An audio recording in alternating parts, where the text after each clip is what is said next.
All right, here we have the rock cycle. Now, you guys, the rock cycle is ideal. We're going to talk about how one rock type can change into another.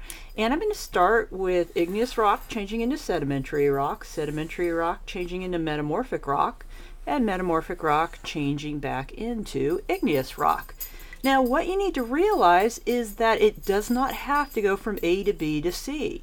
I can take an igneous rock and just remelt it and make igneous rock. I can take a sedimentary rock, just break it down into sediments, deposit it, and make it back into a sedimentary rock. So why do we learn this? We learn the ideal rock cycle because we want to know all of the three types of rocks and how you would form them.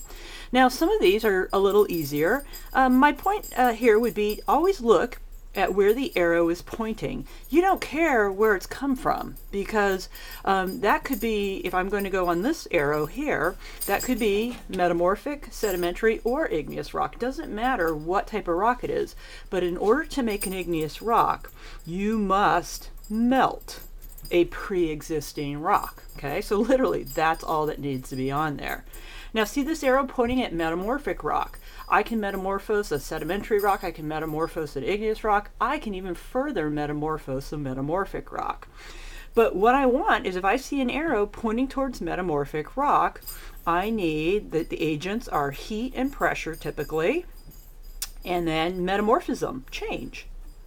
Okay? Now, why'd I save sedimentary for last? Because sedimentary has the most steps. These two processes mostly occur beneath the Earth's surface, right? And due to the internal heat of the Earth.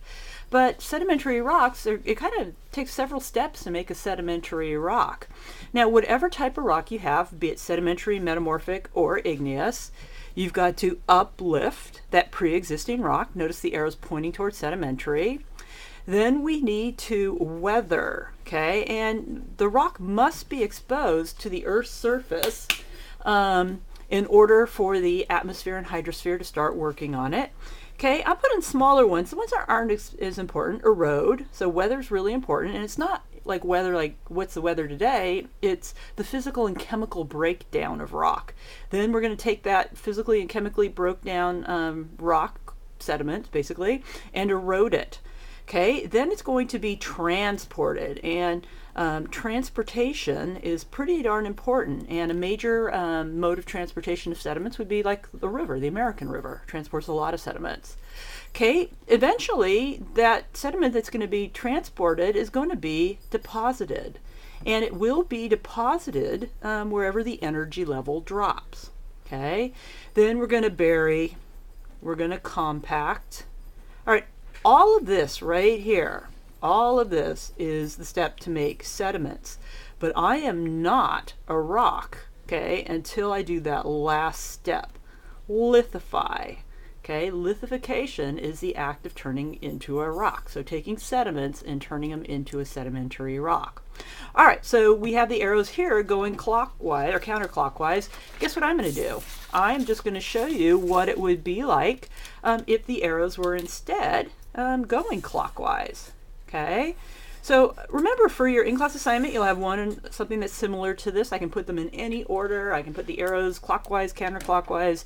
Heck, I could even put sedimentary, sedimentary, sedimentary, metamorphic, metamorphic, metamorphic, whatever I wanted. What you have to do is always look at where the arrow's pointed. If the arrow's pointed at the word igneous, you have to melt whatever that pre-existing rock was. All right, this arrow, head of the arrow is pointing at metamorphic. So heat, pressure, and change, right? And then this arrow, here's the head, sedimentary rock. Remember, at the head, that's where we're going to do our last step of lithify. But between now and then, we've got to uplift, weather,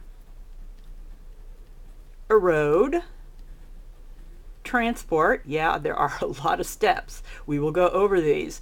Deposit, okay, bury, compact, and finally, last step, lithify, turn my sediments into rocks. All right, I hope this has made this a lot easier. It's really straightforward. Remember, look at where the arrow's going to. That's what you care about.